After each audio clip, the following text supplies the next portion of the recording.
A queda do Império Romano ou queda de Roma foi o processo de declínio do Império Romano quando ele não conseguiu mais impor seu domínio sobre seus vastos territórios. Historiadores modernos citam como fatores que causaram a decadência do Império a eficácia e os números do exército romano, a saúde e os números da população romana, a força da economia, a competência do imperador, a pressão dos bárbaros povos que viviam fora do Império. As datas relevantes incluem o ano de 117 d.C., quando o Império estava em sua maior extensão territorial, e a adesão de Diocleciano em 284, a perda territorial considerável e irreversível.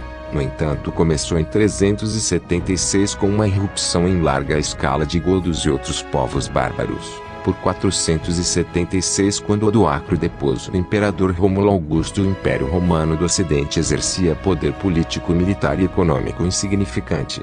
O Império sofria de crises múltiplas e graves durante o século III, incluindo a ascensão do Império Sassânida, que infligiu 3 derrotas esmagadoras ao Império Romano. Outros desastres incluíram repetidas guerras civis, invasões bárbaras e morte em massa pela praga de Cipriano. Até o final do século IV, o Império Unido manteve poder o suficiente para lançar ataques aos seus inimigos. No fim das forças militares romanas, muitos recrutas e até oficiais tinham origem bárbara e os soldados eram registrados como usando rituais possivelmente bárbaras. Alguns estudiosos têm visto isso como uma indicação de fraqueza, outros discordam. Uma das questões sociológicas mais debatidas é a questão de saber se o cristianismo contribuiu ou não para a queda do Império Romano do Ocidente. Santo Agostinho, religioso cristão do século V, refutava esta conexão. Já outros acreditam, pois no tempo em que o cristianismo conseguia mais adeptos, o império começou a sentir suas crises, como a diminuição dos números de escravos. 7% da população romana do Ocidente tinha adotado a religião, mas a que mais adotou foi a do Império do Oriente, também chamado de Império Bizantino. O cristianismo só viria a ser muito marginalizado em Roma durante o século II e III.